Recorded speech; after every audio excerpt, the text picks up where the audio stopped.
Hello, everybody. Welcome to the Wednesday live stream. Just like the title and thumbnail suggest, we're going to take a look at what I believe is Vladimir Putin coming out and pretty much saying, like, look, we need to have Bitcoin. We're also going to take a look at Cardano and their 1 million TPS. We're going to take a look at the new pick for the head of the SEC. And also, we're going to see what happened to good old Alex Mashinsky on Celsius. Hint, he's being sentenced and is going to prison for a long, long time. However, maybe not that long. And we'll talk about that in a second. So the first things first, this was just a little clip from Watch Your Guru. This is Vladimir Putin. And he is, this is a snippet of a piece that he was talking before press and just pretty much says, like, look, this is Bitcoin and nobody really can ban it. It's a really good thing. And when I heard this, it kind of made me think about, like, well, why would he want these things? And first of all, just take a listen to this, about 30 seconds or so, and we'll get into it. Электронных средств расчета. Кто может запретить? Биткоин. Кто может запретить? Никто. А использование других электронных средств расчета. Кто может запретить? Никто, потому что это новые технологии.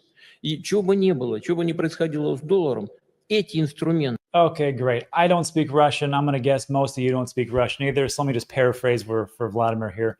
Here's what he said. And for those of you who are, of course, driving or at work and you're supposed to be working, you're listening to me, which I appreciate, but hey, good for you. He says this: who can ban Bitcoin? Absolutely nobody. Who can prohibit the use of other electronic means of payment? Absolutely nobody. It's a long one. And then because these are new technologies and no matter what happens to the US dollar, these tools will be developed one way or another. Because everyone will strive to reduce costs and increase reliability.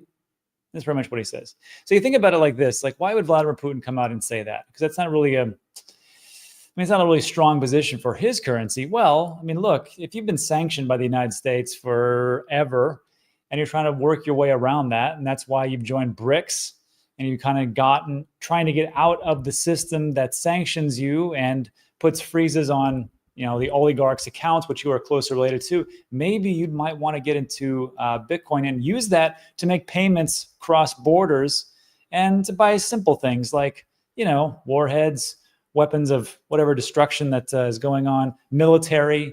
If you're trying to buy oil, if you're trying to sell oil, you're trying to take payments, something like that, maybe you just want to say, you know what, I don't trust your currency.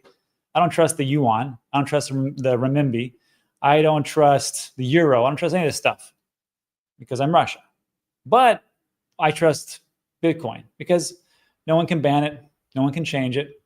And everybody will accept it at some point. And as the United States starts to roll out with Donald J. Trump in office, which he takes office in January, and they start to do the Bitcoin Strategic Reserve, which is essentially just holding Bitcoin and not letting it go and trying to become another economic powerhouse, even more so than they already are, being the United States. I think it would behoove Russia and Vladimir Putin maybe to stockpile a little bit of Bitcoin. I'm just throwing it out there. Maybe I'm wrong. Let me know what you think about that in the comments section. But when I heard him say it, I'm like, oh, this is just the start of this. This could be actually something way, way bigger. And if this actually goes and keeps happening, which I think it will, I think next year is going to be absolutely crazy. Now, I really try to give you guys balance and try to give you not so much moon boy stories, but there's a lot of good things to talk about. Now, anything can happen. We can have a black swan tomorrow.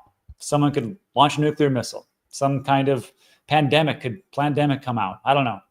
But right now, the things that we're looking at are looking pretty darn good. So let me know what you think about that in the comment section. And also, on the home front, congratulations to Paul Atkins. Apparently, he's going to be the next chairman of the SEC. This is from Donald J. Trump. This is from Jeremy Hogan, friend of the show, also a pretty great lawyer, Ripple, and has done a lot of good things for the XRP community. And he states, those are pretty clear marching orders to the new chair of the SEC. The fact that they highlighted this last part.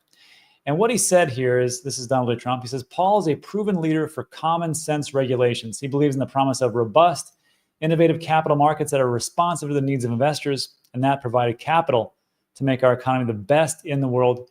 And this is the big thing. He also recognizes that digital assets, which are the things that we're all investing in, and other innovations are crucial to making America greater than ever before. Now, before we all get so excited, I will remind you that I put out a video when Gary Gensler came in, and I was super excited. I'm like, this guy's great. He knows exactly what Bitcoin is. And he came in and he talked to the MIT students and he said, hey, most of these ICOs, they're not securities. That makes absolutely no sense. And that's what we're going to do. And he talked about how great Bitcoin actually is. And actually, I'm going to listen to this. This was him as he came in, and he was supposed to be the savior. We already know in the U.S. and in many other jurisdictions that 3/4 of the market are not ICOs or not what would be called securities. Even in the U.S., Canada, and Taiwan, the 3 jurisdictions that follow something similar to the Howey test that we've talked about, 3/4 of the market is non-securities. It's just a commodity, a cash crypto. So you'll hear debates about initial coin offerings and what's a security and what's not a security. Relevant and important debate. But for 3/4 of the market, it's not particularly relevant as a legal matter. So you can sound off in the comment section as to just what the heck happened to Gary Gensler and how he did essentially a 180 on everything and was essentially enforcement through regulation. And if you don't believe that one person can change a trajectory of a business, of a movement, I will present to you Gary Gensler as he stifled innovation for the entire time that he was in office. Now, some people say, but Rob, he also had that Bitcoin ETF. The only reason that Bitcoin ETF went through, I will remind everybody, is because Gary Gensler did actually vote. Yes, he is the head of the SEC. There are 5 total chairs, 5 total chairs. And usually it was 2 versus 2. And it was Ueda and Hester Pierce, and they would actually vote in favor of crypto, and the other 2 would always vote against it. And then, of course, Gary had to do that one time, that one vote, probably because of, I don't know, maybe Larry Fink forced him. But besides that, so all pretty much downhill from there for Gary. So hopefully this nomination that Trump has put forth, Paul Atkins, understands just what's at stake here. And also, I know that he is aware of these things because he actually spoke at a Cardano-based event. So let's hope that he doesn't pull a Gensler and does a 180 on us. I'm hopeful, but I've been disappointed before. And then also, speaking of Cardano, congratulations to all the Cardano holders, all the believers, because apparently they just hit 1 million TPS. And this was from SoundRig. Congratulations, IOHK Charles. And of course, this is from Charles Hodgins. Said, hey, looks like we hit 1 million TPS. Guess we were right. And of course, everybody in Cardano loves that part. But everybody outside of Cardano, I don't know if they're actually displeased or indifferent. I think the majority of the healthy people don't really, they're like, if they're not into Cardano, they're just like, hey, good for you, man. You know, if you invested, this is fantastic. But some people do not like this. And I had to ask the question, well, what are we talking about here? Is this on layer 1 and this is Hydra, or what are we talking about here? And this is actually from John B. And he lays it out, lays out his base case pretty well. He says Hydra is a state channel similar to Bitcoin Lightning. And he says, just because Bitcoin Lightning rolled out, does that mean that Bitcoin won? Well, not really, not because of Lightning. I think there's a lot of different reasons. But he states that state channels gravitate towards centralizing hub and spoke network topology. If a state channel runs on a low TPS blockchain like Cardano, the L1 could be saturated by transactions, or down like Solana, able to post a fraud proof that cancels the fund stealing traction. So that's what this gentleman, John B, says, but I just had to go deeper and ask Perplexity. If you're not using perplexity.ai, first of all, stop what you're doing and stop using Google. Just use perplexity.ai. It is a search engine using AI-based, pretty much ChatGPT software. And essentially just gives you the answer instead of you having to hunt through a boatload of information. So I asked the question, I'm like, so how does this work? And I went through all these different inputs, Docs Cardano, Academy Genius Yield, ADA Pulse, So this is what Hydra is. Hydra is a layer 2 scaling solution. Again, you're welcome to critique me in the comment section. This is what it states. It's a layer 2 solution, specifically designed by Cardano, enhancing transaction throughput and reducing costs while maintaining security. It utilizes isomorphic state channels, which is what the guy said, referred to as Hydra heads. So here's the key features. It's a layer 2 architecture. It operates on top of Cardano's existing layer 1 blockchain. So think of it like this. Ethereum is useless if you're trying to do a ton of different transactions. Can we all agree with that? Can we all just get on board with that? You can't do that on Ethereum. It's just impossible. Because if you keep doing that, then the fees go outrageously high, and you can't do the stuff that you really were meant to do, which is buy a bunch of meme coins or whatever is going on. That's why you need layer 2s, right? That's why you need like the optimisms. That's why you need Base. That's why you need Polygon. What they consider that themselves. That's why you need layer 2 solutions and even layer 3 solutions on Ethereum. So now it's looking like, okay, Cardano is a layer 1 solution. Now we have Hydra. High throughput and latency, low latency. Hydra aims to achieve near instant transaction settlements within its heads, drastically reducing processing times and costs compared to on-chain transactions. And security, despite operating off-chain, Hydra maintains strong security guarantees by leveraging underlying security features of the Cardano mainnet. This is the same reason why Bitcoin OS chose Cardano to be essentially a layer 2 solution for Bitcoin. We did a video about that a couple of weeks ago. I'll try to link in the description. But if you just do a search, Digital Asset News, Bitcoin OS, it will be the first one that comes up. So that's great. I'm happy for that. I own Cardano. I like to see these things actually happen. But it's not all fun and games. Here's the comparison with the Lightning Network. Hydra utilizes that isomorphic state channel, allowing for complex interactions and compatibility with existing smart contracts on Cardano. See, that's the difference. Bitcoin doesn't have smart contracts. I mean, it has layer 2 solutions like stacks, sure, but it doesn't have it built in. This Hydra supports a broader range of applications beyond simple payments, including NFTs and DeFi projects, which is where, I hate to say these words, but the future of finance is there. Then Lightning Network, the difference is it primarily focuses on transactions. That's pretty much it. So if it's a layer 2, means you're above the layer 1 solution. You're making all these transactions, microtransactions, hundreds, thousands, whatever else it is. Oh my God. Hey, it's Mickey Watkins. Anybody want to talk to him? So sorry about that.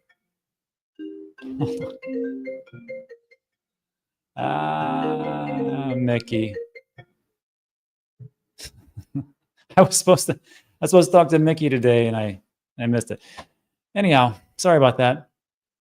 So that's what we have for those two pieces. So look, I think this is great. And speaking of, that was weird timing. Congratulations to World Mobile Token as they sell out their Spark Air nodes in 3 minutes. I am going to be working with World Mobile. I'll explain that later. That was weird. But also there's going to be a documentary coming out on Mario Nafal's channel on X. He's got 1.8 million users. And it's a documentary where it focuses on during the time in North Carolina when the big power outage here in the United States. It looks like World Mobile collaborated with Starlink for their backhaul to connect people who were unconnected in that terrible situation. So World Mobile looks, we'll talk about it later, but just so you know, World Mobile is doing pretty good. I've been talking about this I've been involved with this like 2.5 years or 3 years since it first came out. And it's just good to see things popping off. And just so you know, it's multi-chain. If you go to CoinGecko, I don't know if you guys know this, but if you want to look at all the chains that something is actually on, yeah, it's on Cardano, Arbitrum, Base, and BNB, and also Ethereum. So it's a multi-chain, essentially going to be telecommunications. They're going to be rolling out a nationwide mobile phone plan, which will be this year in the United States. Actually, no, excuse me, 2025 next year. So I'll be talking about that quite a bit. And lastly, however you want to see this, Alex Mashinsky is going to jail. Now, this looked pretty good at first glance. Alex Mashinsky, former Celsius CEO, has agreed to 30 years in prison. And when I saw it, I'm like, great, 30 years. But I remembered, I'm like, wait, that's usually not how it goes. So this is from the United States Attorney's Office. On December 3rd, Celsius founder and former CEO Alexander Mashinsky pleads guilty to multi-billion-dollar fraud. And it states here, Mashinsky, 58 of New York, pled guilty to 1 count of commodities fraud and 1 count of securities fraud, which combined carry a maximum sentence of 30 years in prison. So if you know if it's a white-collar crime, depends, but usually you don't serve that full 30. And even if he gets, I don't know, 10 years, 8 years, he'll probably be out on good behavior. Correct me if I'm wrong. I don't know if this is a federal offense. If it is a federal offense, then you will serve the whole time, as I've been understood by certain lawyers and individuals who have talked to me about this, but not. The maximum sentence is 30. And it looks like it says here the sentencing of the defendant will be determined by the judge. Mashinsky is scheduled to be sentenced by Judge Coltel on, it says here, April 8th, 2024. I don't think that is correct because this is December 3rd, 2024. Maybe they're thinking on April of 2025, but that's what we have for that. And then lastly, Ripple. And I'm glad there's some XRP fans in the chats. I'm not for sure about this one, so you have to help me with this. Ripple is launching their own stablecoin, RLUSD, or Ripple Labs USD. Here's what you need to know. The launch is expected on December 4th. That's today. This is going to be launched today following approval by the New York Department of Financial Services, or DFS. This was introduced in June. It's a 1-to-1 US dollar backed stablecoin, 100% backed by US dollar deposits, short-term US government treasuries, and other cash equivalents. You know what this is good for? United States. Yeah, just like Tether's good for us. Because Tether has to back everything else by the same thing. So if they want to put a bunch of money into it, America has no problem printing more money for that and having it all locked up. So sure. Ripple said it plans to expand Ripple Lab USD to additional blockchains and DeFi protocols over time. So just like we took a look at with World Mobile, they went multi-chain, which I think the future is. It looks like Ripple and Ripple Labs and this USD stablecoin are going to do the same thing. So this stablecoin will complement each other. Once it's available, Ripple plans to use both the stablecoin and XRP in its cross-border payment solution to serve its global customers. XRP will help add liquidity. We think there's an opportunity for another player in the stablecoin market to exist that focuses on institutions, said Garlinghouse.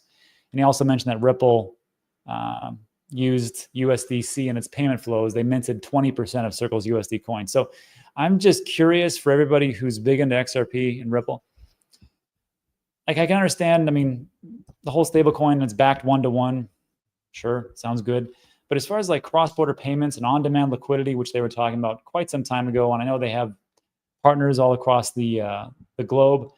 Tell me what the volume is. Tell me how much they're actually doing. And then also tell me, so like with XRP, and we're using that for cross-border payments, what's the difference between, say, like that and the stablecoin itself, which you can use on the XRP ledger? Interesting, but I don't get it. So maybe people can enlighten me. But that's it for today. So look, if you like today's video, thumbs up, give us a subscribe, all that great stuff. Everything we talk about is time sensitive. Now, if you want to stick around, we'll do a little Q&A and we'll go from there. So let's see what we have today.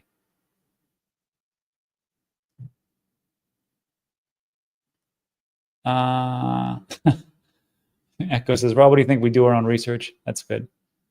What would Bobby do? Bobby would, Bobby would not listen to any of this stuff, and Bobby would just put everything down on the latest pump fund or Virtual's meme coin that's coming out, and just put a couple grand and let it roll. And that's pretty much what my friend Bobby does. Hey, Rob, you're a big fan, but you never mentioned Delicium, AGI. Been following you for a long time. Would love to hear your thoughts. I don't even know what that is, quite honestly. Let me show you something. So, do you guys know how many crypto tokens are out there? I mean, in total? I'm going to show you. Let's see. Let's go to page 159. Oh, it doesn't even rank them. So you got 100 frame and 100. That's over 10,000. That's a lot of tokens. Now your token that you're talking about is Delicium. Let's see if we can find it.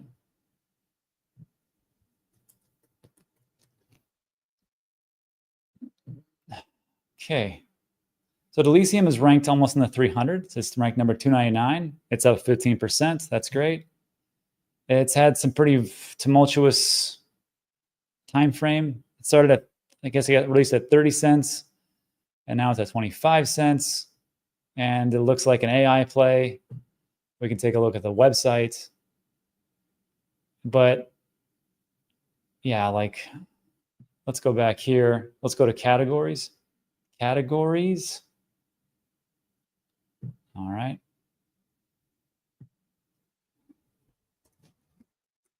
Artificial intelligence. So if you go to CoinGecko, you can go through all these and you can just find all the different AI plays that you want. And just on this page alone, there's 294 different projects for AI. Some are pure AI, some are just kind of, and some are just worthless. So to answer your question, I have no idea what it is. And it's just one more that I have no idea what that project is doing. It's very hard to keep up with 10,000 different cryptos out there. All right. Hey, Rob, what's your thoughts on SWE? What if 50 billion? Sure, why not? Ooh. No. Did you see Truflation's open letter to Doge on X? I did not. But Stefan Rust just contacted me a couple of days ago. He's one of the founders of Truflation, asking he's going to make some announcement. He wanted to come on the show. I said, sure. Gave him the, actually, let me see something. He is coming on. Oh, he's coming on Friday at 12:30. Okay. So I'll have to talk to him about that. Let's see. Domino's coming soon. Steadybug said, it's sad that Bitcoin pumps get me so excited. And Irrational says, and this is actually true, lots are fake AI. Yeah, very true.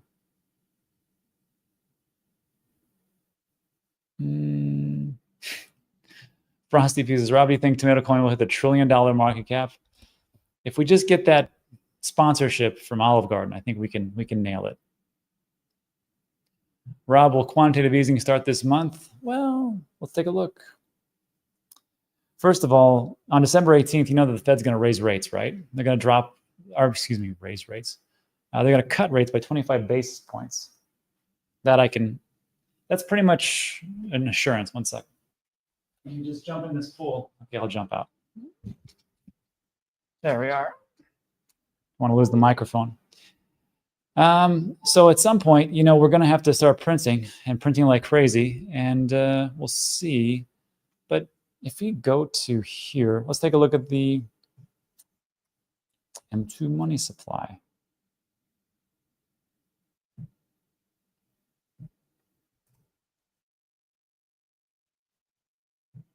Macro. So this is saving deposits, money market securities, time deposits, CDs. It also includes currency, demand deposits, and liquid deposits. And you can see just how much we like to print here in the States. You know, the money supply went from 21.22 to 21.31. I'm not saying it's a boatload. There is a little bit of printing going on. So do I see it going up like vertical like we did in the pandemic? I don't see it happening that much. Let's see what the Department of Government Efficiency can do to reduce the outrageous costs that the government is wasting our money. And maybe we don't need to print so much. Maybe we can just, I don't know, stop them from spending all our money on useless nonsense and giving all our money away to other nations. Which I don't understand why we have to be there for everybody anyhow. It was Lutnick, the Fitzgerald CEO, the one's going to take over this for the secretary position from Trump. And he talked about how we have tariffs and how much we actually have to circumvent. And he said that we started this after World War II, the martial law, and essentially we allowed them to tariff us, but not tariff them. I'm not gonna get in this. I'm not gonna get in this conversation. It's just a downward spiral for politics. Let's just say they're gonna start printing money. Hopefully they can find some ways to save it. Hey, Smart Money Crypto's here. 99K Bitcoin. Is that like happening right now? Because if it is, that'd be great. Damn it, it is. Look at that. Huh. 99. Well, that was a nice day. Well, everybody, I did it, or we did it. We did this live stream, and I want to say it was like, let's see, wasn't it like 96K just a little bit ago? Look at that. 94. And now we're up to 99. Wow, 99, 198. Well, I got to get this pool ready then. You need to get Coinbureau to do one of those unbiased reports on tomato coin, and they will pump like crazy. Yeah, maybe I should. I should just have him say, hey, just review this and tell people how ridiculous it is, and have them make sure that nobody does anything with it. Hello, meme. Dan fam. Yeah, Beardy, where are you seeing 100K? That's the question. Holy smokes. Yeah, 21%.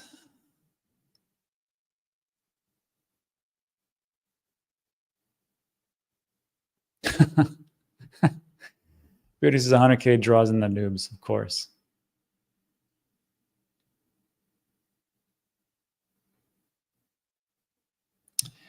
Rob, you have to be there for everyone because you like their oil and their markets. Yeah, exactly. For some reason, we have a bunch of oil underneath our feet and we just don't want to drill for it. Why don't we just make another wind farm? Yeah, I know. 100K is incoming. TraderBot says 120K tonight. I can see that. Sure.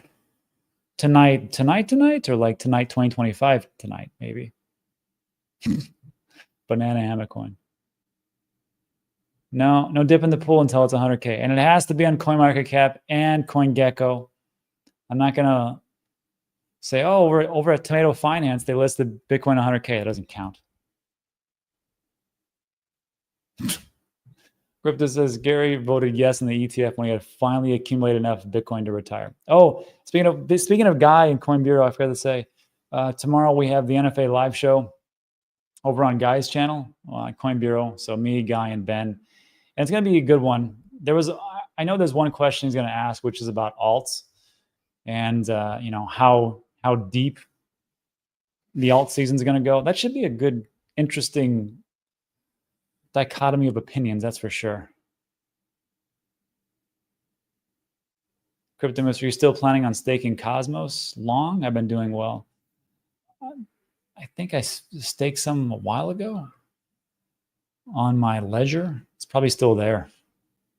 This is how many crypto coins I have. And this is why I have to sell them. Because when Moose asks me questions like this, I'm like, I know I have some. Did I do that? It's just sitting there, languishing, doing nothing.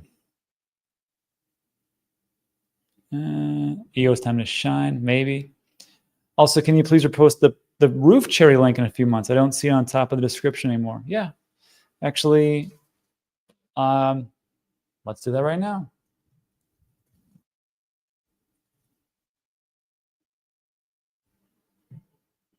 Burp. So this is Protechos. Protechos. I'm going to put that in the chat.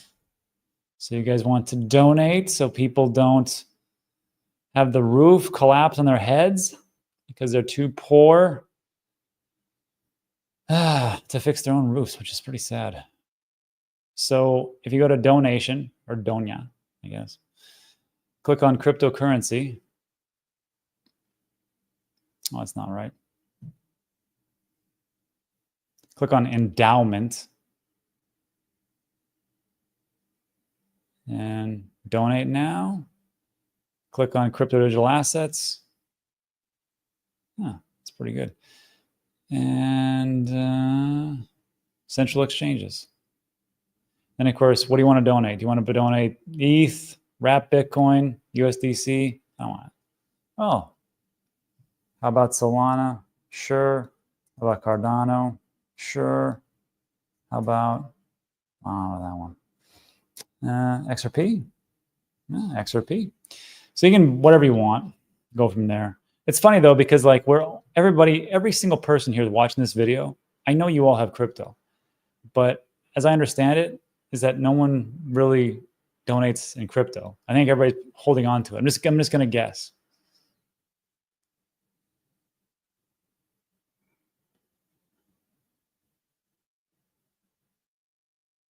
Let's see, trading day, hodl.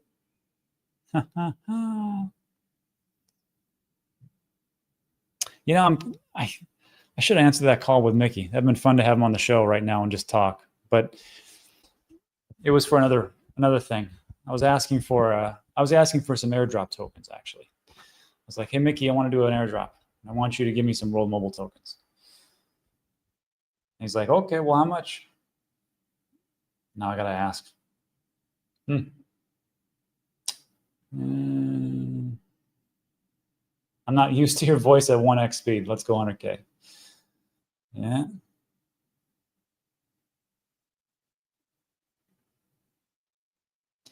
NHL says, Ben said in his last video, expected alts to pump if the jobs report is neutral or in positive, which, I mean, we just saw PMI looked pretty good. And then we also saw the JOLTS report, roughly expectations. So, all right, job openings are looking good and manufacturing looks like it's on the upswing.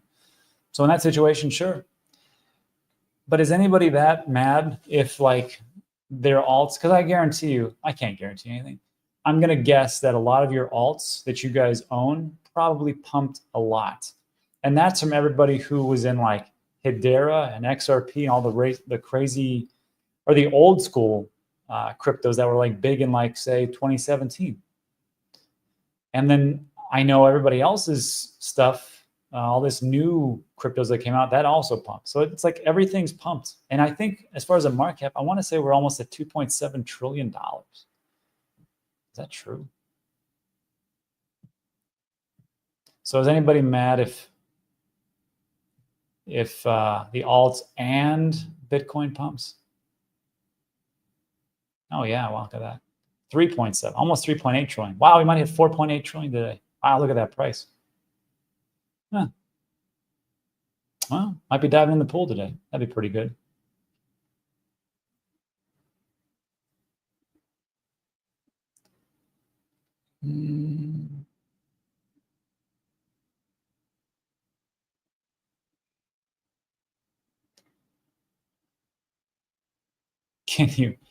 Rob, can you postpone tomorrow's Bitcoin purchase that pushed over 100K? Yeah, that's a job for Sailor. Rob, I settle on a DGen play, ADNG, meme coin and ADA. Ooh, meme coin and ADA. Pre-sale tomorrow. Light tokenomics. Orders as objective. Rob, do you anticipate a big correction in January if December is crazy? Doesn't it usually correct? Usually we have like this huge run up and then we'll have like a 10-20% correction, right? And as this comes out, you're going to see that same chart that everybody loves to pull out, which it shows us from like 2020, 2021, where it would go up and then we'd like, 10, 20% and up, and it was like 38% and up and then 15%. So if we have a massive December, it has to pull back a little bit. I mean, people are going to take profits. Although I am questioning, especially with Bitcoin, once we get past all the sell orders, which are all hovering around the 100Ks, how high do we go after that? I guess it really comes down to how many people are shorting Bitcoin past the 100K. And I know people say, well, that's crazy. Trust me, there's people doing it. Oh my God. Old school, does anyone remember Nano? God, if Nano and EOS are pumping, there's something wrong. Yeah, pretty much. My alts are only Doge and Sol. Those are two fantastic tokens right there, especially Doge. Oh my God.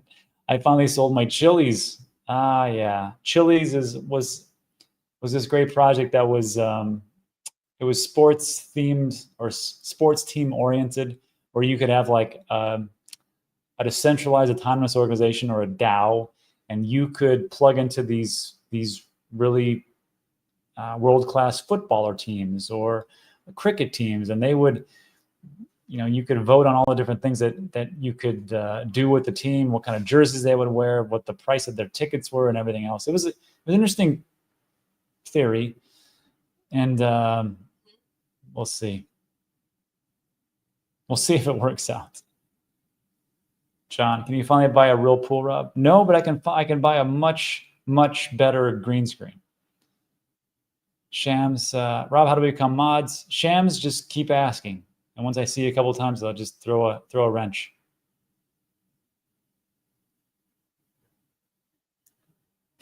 Great. Your gala is pumping today, up 14%. The gala that's stuck in Coinbase, yeah. Oh yeah. Remember StormX? Damian Lillard from the Trailblazers was a spokesperson. Yeah, that coin.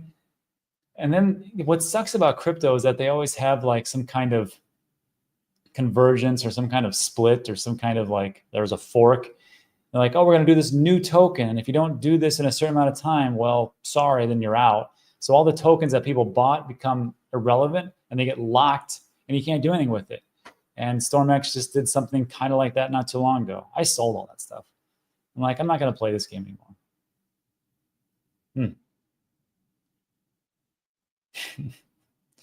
If you can dodge a wrench.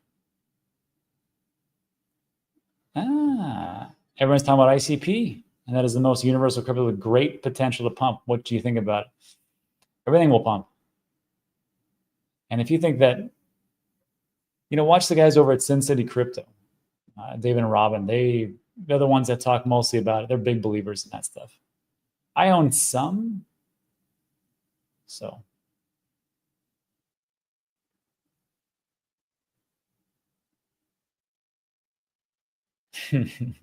Ben Sachs is Sam working hard for the wrench. Shams, it's very simple.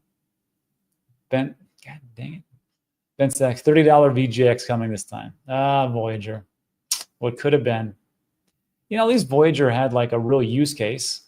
I mean, it was just an aggregate from all the different centralized exchanges, and that would give you the best, lowest price, and they would pocket the spread. Unfortunately, they try to keep up with the Ponzi that was Celsius and get more yields, and they did uncollateralized loan to 3 Arrows Capital. Sad. Well, let's see what's going on with the price, huh? Not it. 98,000. Who sold? Okay, 99,000. Man, that's pretty close. There has to be a boatload of sell orders right at that 99.5 level. Rob, how do you think Aether can go? It can go pretty high. $3, sure, why not? That is one AI play I know about. I know. It's hard to keep up. What are we at today? Hey, they broke the 300s too. 275. 7 days, 1 month. Okay. What, 3 months? Yeah, not bad. 7 cents. And you want to go to $3? Whew, that'd be pretty massive. Actually, let's take a look real quick at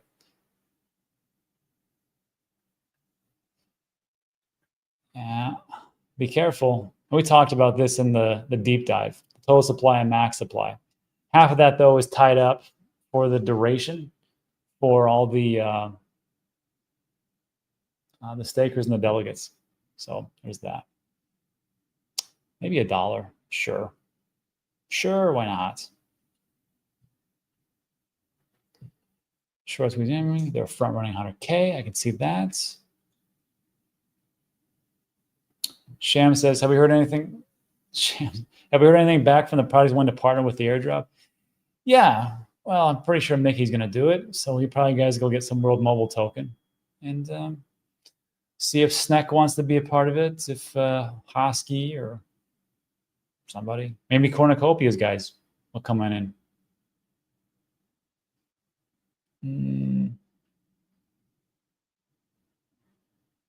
How do you jump in a pool at 100K if it's a green screen? You use green screen technology and you make it look like I jumped into the green screen. You're going to love it. You're going to love it.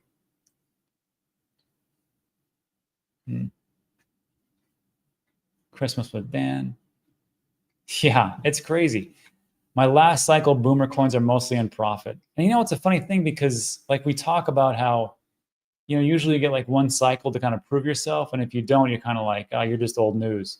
But look at all the old news coins that are coming back to life. I mean, a lot of them. Stellar, Hedera, XRP, EOS. Come on. Come on. What have they been doing? Yeah. I remember watching Thorchain Rune go to $26.07 back in 2020. I thought I was going to be rich. And then back up again. Yeah. Shade today. Why do I feel more comfortable doing the bear market on my backwards? Because we all know how to handle the bear markets because we've had so much time in them, right? The hard part, like I've always said, is going to be selling. It's going to be selling. It's going to be like going, well, if it did a 10x, why couldn't it do a 20x? If it did a 20x, why can't it do a 50x? And if it did a 50x, hey, it went to zero. What the hell happened? That's what's going to happen. Yeah. And I'm doing said, Jerome Powell said Bitcoin is just like gold in his speech. Yeah, because he was asked, I forgot like the guy's name, Squawk Box host. He said, what do you think is it as it's a competitor to the dollar? And Jerome Powell said, it's not a competitor to the dollar. He goes, no one's really using this for transactions. It's a speculative asset. And they're holding it as a commodity. And he said, essentially, it's really competing with gold. And I thought he was spot on. Even Lutnick talked about this too. He said, if people just would describe Bitcoin not as a medium of exchange, not as a hedge against inflation, they say it's a commodity, it's a digital commodity, because people would get it easier. Melvin says, where can I store my Aether? Right now, mine is in a crappy MetaMask wallet. Not the safest, but you know that you can connect your MetaMask wallet to your ledger and make it a lot more secure.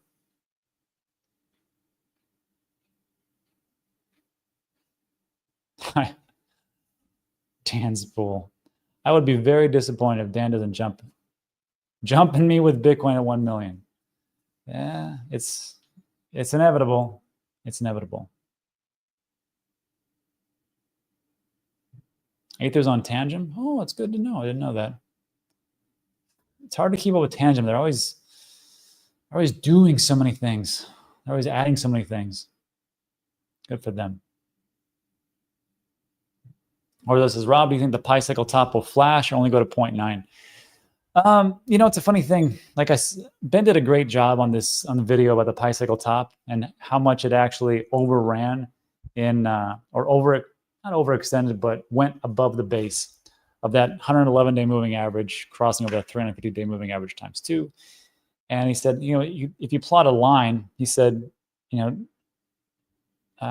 in 2013, it was way above. Then in 2017, it was a little bit above, not, you know, an exorbitant amount. And then the Pi cycle top was actually created in 2019, and it hit it in 2021, but he said it barely hit. So it looks like you're kind of going down.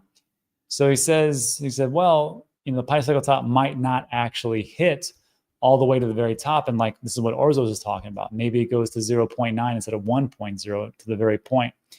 To me, it's not so much about you have to hit bing, bing, bing, and you have to hit it perfectly. And then the MBRVZ score has to be bing, bing, bing above this certain level, or you have to do the fear and greed index and it has to be super extra greedy. No, it's just, you look at all these indicators and you put them together and just say, okay, this, and this is super overheated. This is pretty heated, and this one is inert. And you just kind of go from there. You say, okay, well, this is probably a good time to get out. And it's everybody's opinion, really. Yeah, watch that video. That's doing good. Theta to $100. Well, let's hope so, Benny. That'd be great. I lost all my NFTs in my MetaMask wallet. Not surprising.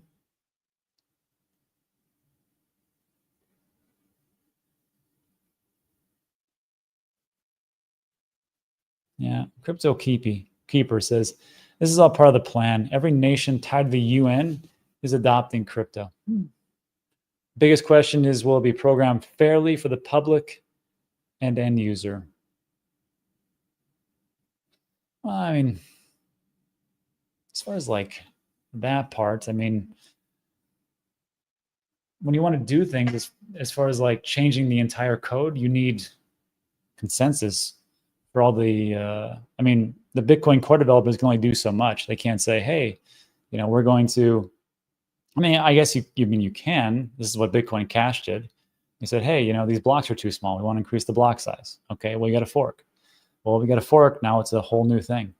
So now, you know, that's why you had Bitcoin Diamond and Bitcoin Cash and that scam that was Bitcoin SV. Sure, you know, you can do that, but it's never going to be Bitcoin. Although I will say there is one thing that all of those forks had in common. They all kept the 21 million hard cap. That was probably the smartest thing they could do.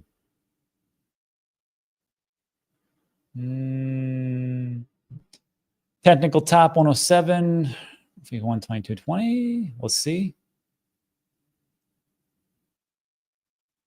BRICS countries doing it too. Yeah.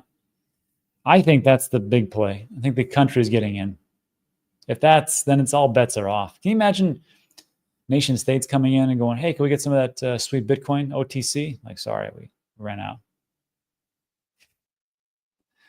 Zimcoin, ADA-TRUE, 99K is a smart money for paper hands.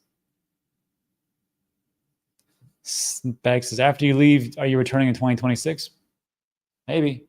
Depends on when the bear market starts. You know, the bear market technically in 2021 was in December. Actually, that's not true.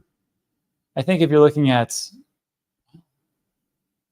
because we topped out in November, I think December we started to see a downward pull, but you got to remember that a bear market is, I mean, depending on, if you're looking at the traditional, it is a massive shift in sentiment from greedy to fearful for VIX, and then also in traditional markets, 20% drop or more, and a sustained drop, and the expectations that it will continue to either stay or level down. So in that situation, that could be pretty quick. But I would like to have the timeout.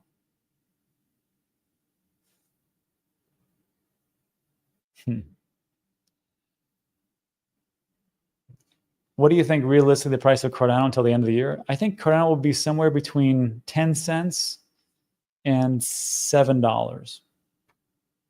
And I just pulled that out of nowhere. Hey, want to take a look at some risk levels? Let's take a peek.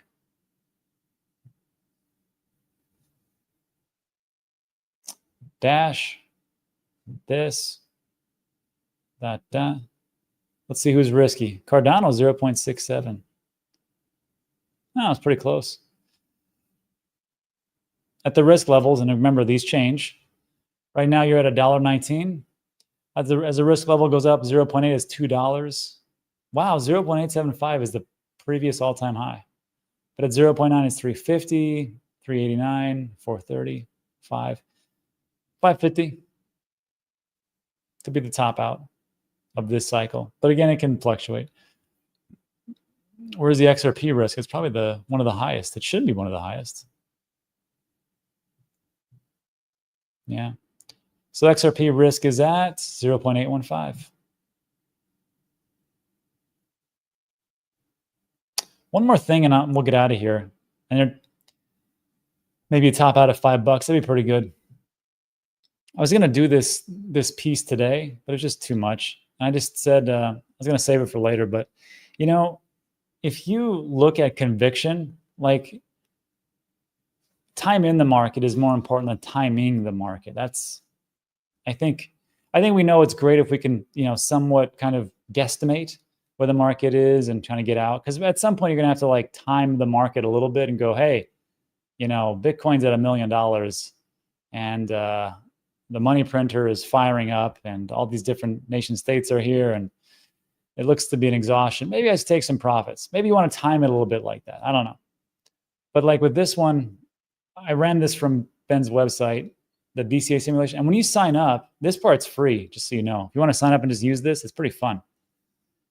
So I put in XRP as the main asset. And I said, what if you dollar cost average $100 per week, starting back in the 2018 days, like after the big run up? And how would you have done over time? Because there's some people that just totally believe in XRP, and I hand it to them. And look at this. If you would have just bought $100 a week in XRP, I mean, since 2018, you're looking at 18, 19, 20, 22. I mean, geez, 7 years. 7 years of just putting in $36,000, which you think kind of is like, well, how would I have done? Honestly, you'd have done better than,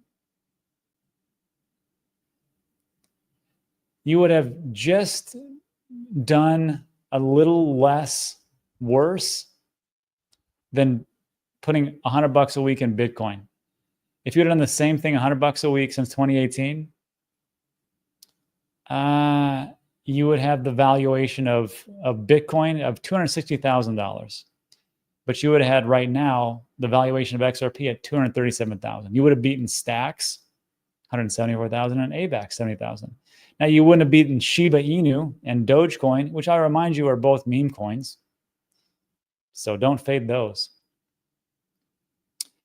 But you would have done better doing other stuff. But it's just kind of amazing to me that like conviction and just sticking around sometimes just trumps everything. Look at that. XRP, 558% versus 620%. And that's the safe play. Pretty crazy, right? Anyhow, that's it for today. Like today's video, thumbs up. I got to get out of here before it hits 100K. I got to get my swimsuit on, jump in this pool. But that's it for this piece, everybody. Thanks so much for stopping by. I appreciate you. And I'll see you guys on the next one. Adios. All right, let's call me.